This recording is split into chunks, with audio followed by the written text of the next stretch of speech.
Hi and welcome to Freebird. I have to say it's been a while and I think I needed this time to rebuild some of the new topics for the new season. And also there was so much going on in the world. I'm really happy to actually start again this new season of Freebird with a few new concepts. So let's talk about them. In the first season, you would have seen a lot of stories of really inspiring people, right from kite surfers to qigong teachers to people who are overcoming physical disabilities like blindness. And these have been so inspiring for me personally because they help me understand what true resilience is about and how differently life can be led. In the new season, a few things are going to change. One is that I'm hoping to record the podcast every week. And secondly, I'm hoping to create a more conversational place on Freebird. The topics are going to remain the same of resilience and courage and facing adversity and learning through example. But what we are especially going to do is look at how freedom is not an ideal, an unattainable ideal, but how it can be included in day to day life. Let me explain that. Sometimes, when we look at people who have achieved greatness, we look at them and say, that is an extraordinary individual and that is a very special person, and wow. I feel that sometimes this absolves us from personal responsibility, from responsibility to grow, from responsibility to want to learn. And I think that freedom is available wherever you are and in the present moment. And I also believe that freedom, happiness, courage, everything is an inside job. So, in this season of Freebird, I'm going to be having discussions on how we can choose to be more resilient, more courageous, and better adapted to the world that we're living in. Whether you're a business person or a mother or someone who's starting out a new business or just someone in school, there would be discussions and a lot of information that you can then take. The other thing that I'm also going to do is I'm going to limit each module to maybe 10 to 15 minutes. Let's see how that goes.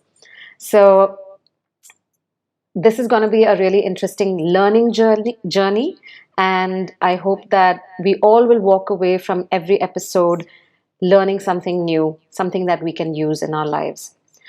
As usual, I will host this on Apple Podcasts, Spotify, and all the other podcast venues that are there available online. It will also be on video and on YouTube. But even if you can't make watching the video on YouTube, I would highly suggest that you turn it on wherever you are, while you're driving or otherwise, and just listen to me have a conversation. But the most important thing that I forgot to mention is that this season I'm going to be recording with my husband and life partner, Neil. And primarily the reason for this is that, of course, it gives us an opportunity as a couple to discuss some beautiful concepts and topics.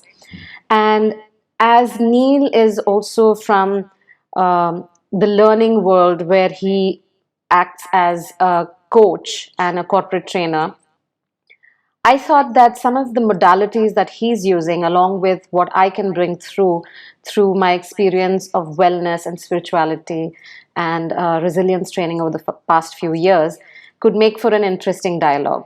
If nothing, there'll be a lot of comedy and laughs. So I do welcome you here. So without further ado, let's get into the first recording of this year. And this will be on the subject of resilience. We all need it. So, hi guys, and welcome to episode 1 in the season 2. And here we have Neil. Hello. So, first things first, I would love to ask you, Neil, what persuaded you to join me on this fairly solitary journey of podcasting? What or who? Yeah, I mean, both. yeah. So, yeah, I serve at your pleasure. I'm here because you asked me to be here. Also, I thought that, in my work as a learning professional, I like to read. I like to pick up new concepts and ideas, and I don't get into fiction. It's mostly psychology, it's emotional intelligence, it's positive psychology, things that you can use. And I'm interested in application always. And I thought this would be a great way to share it. Also, it helps me to, just internalize the ideas and talk them through. Like they say, when you're talking about something, you're the one who gains the most, you learn the Yeah. most. So it's, in a sense, it's a bit selfish as well. And also, it's lazy because I don't want to be doing all this, the recording and all of that. So I'm going to just piggyback on what you do here. Well, that's what That's why I'm here. That's what marriages are about, right? Piggybacking.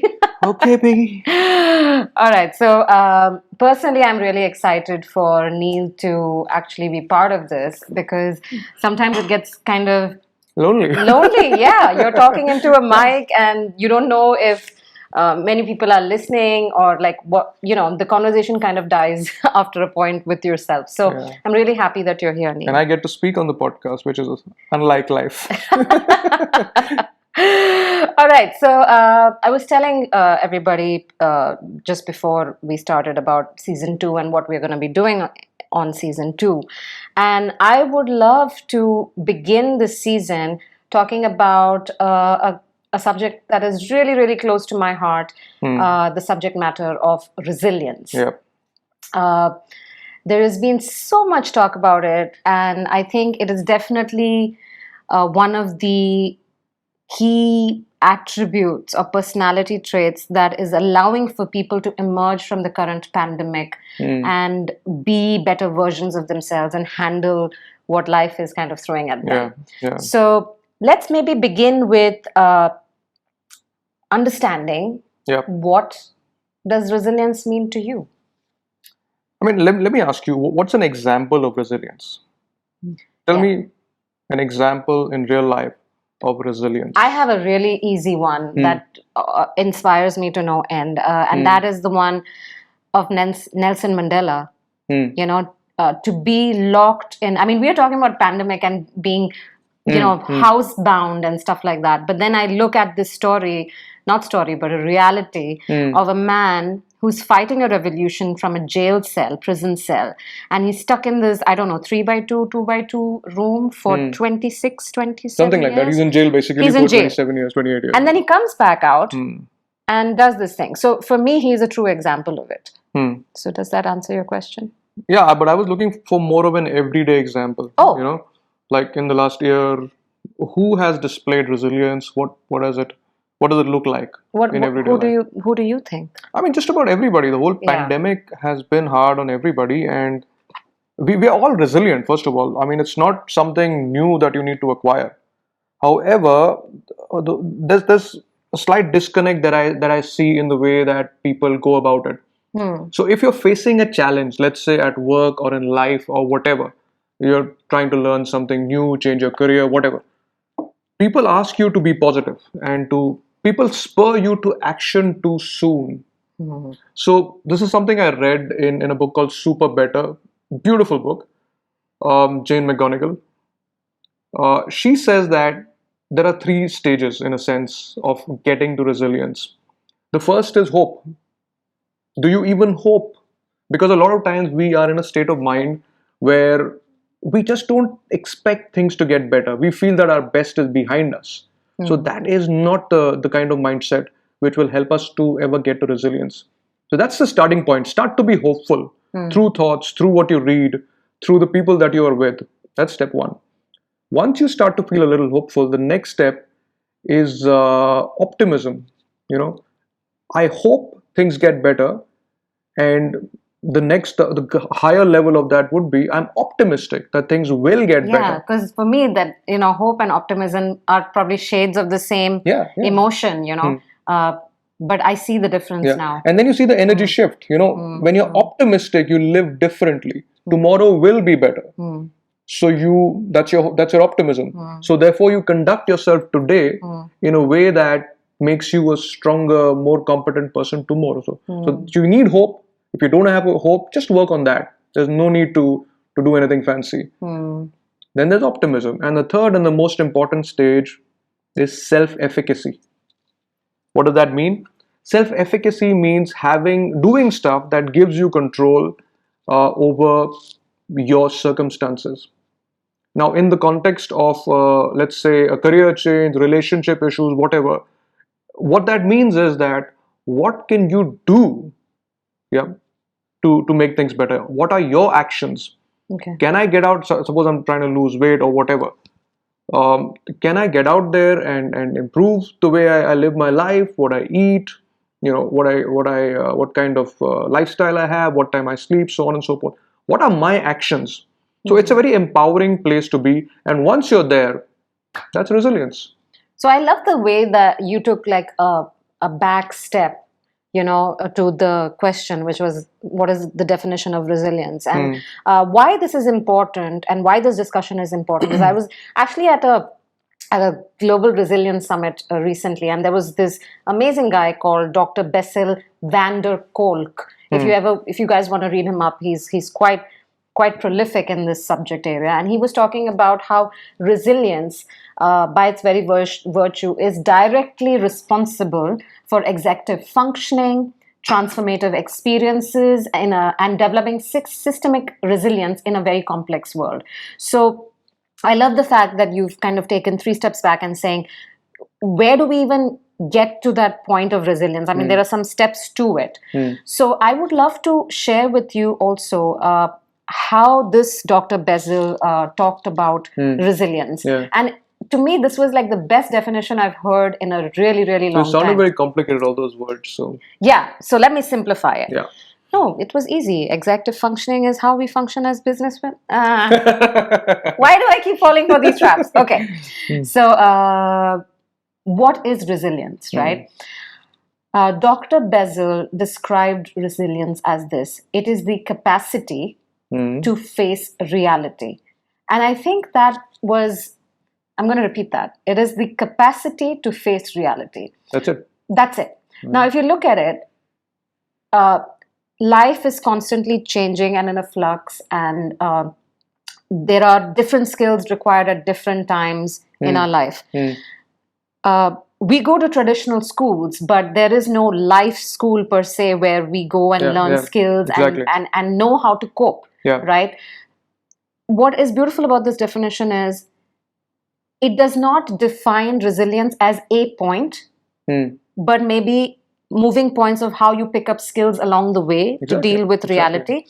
And it also gives you the same things, that is hope and growth and optimism, because it's a state of being. It's not, I mean, you can be resilient in one environment and not so resilient in another. You may be resilient in one part of life, not in another. So it's a constant state of development and improvement to meet to deal with life, like the doctor said. Exactly. So I thought that was very simple and very effective and a description. And then he went on to talk about what are the traits of resilience, or how would you kind of break it down. So the 3 areas that he talked about was, firstly, to be resilient, you have to know yourself. And I think a lot of us are not very good at that. We think we do, but a lot of times I realize from my own personal experience, we're either masking or we're trying to be brave in a world where we don't necessarily feel very brave. So I think the first part he talks about is know yourself. The second part he talks about is social support, like some people here. And the third part he talks about is mindfulness. So I'd like to go into that a little bit, but I would love you to tell me as well, from your readings and from your experience, what do resilience traits look like, or what does that outwardly exhibit itself like? It's a daily step-by-step thing. And again, I'm quoting from Super Better. There are 4 areas of life where you need to be resilient. Physical, mental, emotional, and social. Yep. So it's... You want to repeat that? Physical resilience, mental, emotional, and social. These are 4 dimensions of resilience. So what can you do? And I'm talking about actions to be more physically resilient, emotionally, socially, mentally. So you got to keep working on it. You got to keep chipping away. There is no, there is no grand, finishing line. It's a daily process. It's hygiene. It's a state of being. You got to develop that mindset where you're building yourself in all these areas. And social is equally important as the others. Emotional, again, we may not, we almost see it as a weakness or a negative word. Yeah. So all of that makes us human. Yeah. And if you lock away one part of your personality or your being, you can't possibly be balanced, and that's not resilience, right? You may be physically, mentally, you may be outstanding, but if you don't have social connection, and if you're not emotionally resilient to rejection or conflict or whatever, you can't be called resilient. Yeah. So that's what I like to break things down into simple, actionable things. Yeah, we So know I would that just see about it that men way. and how good they are at compartmentalizing, right, ladies? Yeah. So I'm telling men not to compartmentalize. That's good. Look at everything. That's good. Yeah. No, I hear you. And I Yeah. think that's absolutely. I like no, but I do like the structure you've given. Yeah. And I think if I can just speak quickly to the point on emotional resilience and why that usually becomes our failing in many cases is because we as human beings have responses, right? So if, for example, let's just look at this current situation. There's a pandemic, there's lockdown, most of our families are maybe in different situations. So we have two responses. One is the trauma response, which is, where our emotions get hijacked and we feel overwhelmed and we are incapacitated in the sense that we do not know what to do and we feel helpless and stranded and isolated. And then there is another response, which comes from resilience and kind of building that over time, which is the response of action. So in that moment, knowing that you can handle this, just the thought of knowing that you can handle this usually is guidance enough to build resilience. So, and of course, that doesn't come without any of the things we are just speaking about, whether that's mindfulness or whether that's social support, etc. You are not meant to do it alone, so why do it alone? Yeah. So, I think emotions are the gateway, often shut down gateway to resilience. And I think for anyone who's listening to the podcast today, I would say getting in touch with them. Yeah, get emotional. Yeah, get emotional. It's good. Yeah, that should be like a tagline or something, Get emotional. It's good. We are human beings and we are meant to have a map of the psyche, and the emotion is the map of the psyche. I wanted to ask you, Neil, about how you personally deal with difficult times and what is your resilience practices on a day-to-day basis. So, for example, say, let's take a small example. Let's take, like, you're driving down the road, there's bad traffic, or your car breaks down, or something like that. I know I'm taking a really silly example, guys, but I'm just trying to maybe find a way that we can illustrate how our thinking methodologies can help us. So, or maybe take your own example. No, I actually thought of something. Okay, good. Please tell. Yeah, go ahead. So what was the question exactly? How do I... could you illustrate what a resilience practice in a very normal situation like this could be? Because our initial response would be obviously bleep this bleep and, feeling angry and yelling at someone or someone who smashed the car or something like that. Yeah. So can we use resilience here? And B, what would that look like? Yeah. So I remember an occasion where this was actually a pleasant environment, and I'll make my point when I tell you what happened. So I went for a bike ride with a bunch of friends near Bombay. Very nice time of the year, very scenic, and the rest of the pack was in a different area, and I had a breakdown. I had a flat tire. I didn't have the equipment to change it. Yeah. So I had to pull over, and I was a little upset for a bit. But then I realized what a beautiful place I was in. It was lovely. It was meadows, and I had a beautiful view. So all I did was I parked the bike. I had some food and something to drink, something non-alcoholic. So I just sat down and I enjoyed the view for a while. And it's funny. This is almost a village area, and there was one of those shared transport kind of things that came by. Yeah. And he asked me if I needed help. Yeah. And I said, you can probably not help me, but my friends are up the road in the next village. Yeah. Will you please tell them that I've had a big breakdown? Yeah. So he did that. But in the meanwhile, I stayed where I was and I enjoyed myself. I actually loved it. And eventually help arrived and all of that. So the lesson that I take, and this is something I've heard said, that if you're not where you are, you're nowhere at all. So wherever you are, whatever you are, whether it's Shawshank prison or it's a palace, make the most of what you have. You have enough to be resilient wherever you are, always. I understand that. And I believe that, you know. Do you? I do from personal experience. But I'm also kind of reaching out to people who are kind of maybe wondering, how can I feel like that when I think times are really tough and the emotions are too strong, or I'm looking for a job, or I'm trying to provide for a family, etc. Yeah. So now can you take the same example and look at an extreme and give us Yeah, how so you I mean, would again, use that? you've got to simplify things. If you look at everything that's supposedly going wrong in life Yeah. and unload that onto your current moment, how do you expect to be able to handle it? Nobody can. You've got to break it down. So look at what is working and move forward from there. There may be a million things that are not working. Look at what's working and also prioritize. Tough times are great for truly understanding your priorities. I tell myself this, that 95% of the world doesn't make sense to me. So why should I care? Yeah. I mean, literally, the kind of food we eat. Maybe the problem is with you. Yeah. No, I No, mean, I'm just joking. look at the way we eat, look at the way we live, look at the things we value. None of it makes any sense to me. So I live how I live. I'll value what I want to value, and that is always a few things. I think, So, knowing yourself, like we were talking about in the beginning, and kind of building from a place of strength from there, definitely, I think you're and if you're alluding to that. overwhelmed, you start where you are. Look at Yeah. what's good, Yeah. and look at what you need. It's not a lot. We are at one level. We are simple beings. We Yeah. don't need a lot. Yeah. It's society and priming and advertising, if you will, that has made us I'm a look at. marketer, so I won't speak to that. Yeah, I okay. think there is some good advertising too, but Yeah, some very good advertising out there. Buy that shit.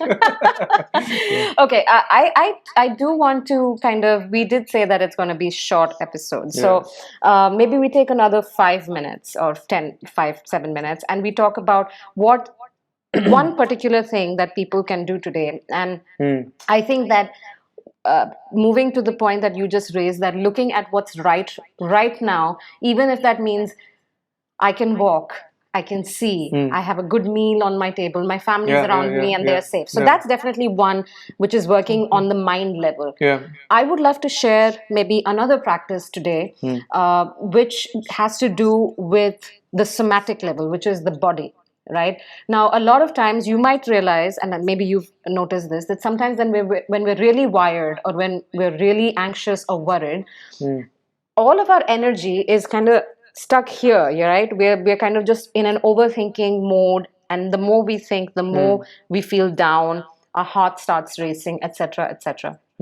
So personally, one of the things I do when I go into these kind of difficult moments where I feel overwhelmed is that I try to get back in touch with the body. So, and this is not something complicated. No, this is something very, very simple. What you're trying to tell yourself is, I can take care of myself right now. Now, that could be very simple. That could be you taking a bubble bath. Okay, or just like kind of, I know it sounds silly, but trust me guys, this works. Just putting some nice cream on your body, or just breathe. Yeah. Simple stuff. Or move, right? So dancing, cycling, walking, maybe even lying flat on the earth and feeling that energy. But basically the moot point is this: feeling a connection with your body. Getting your mind and body to connect. So actually feeling, this is my finger and then this is my finger.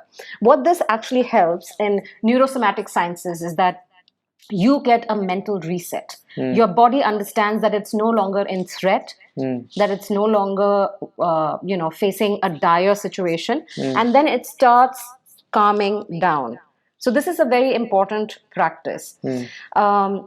So please use it. Like pacify yourself. Yeah, pacify yourself. Everything's going to be okay. Exactly, something like that. Did you have like another example for us that you wanted to share on resilience? Did I? Oh, I think we've done plenty here.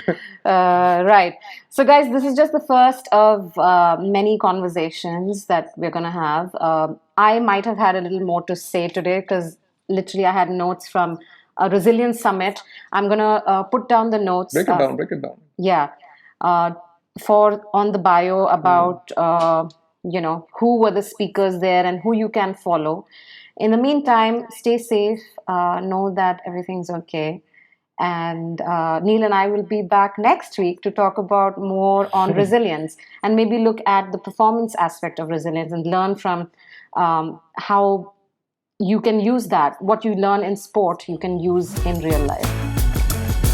Thank you very much. Ciao.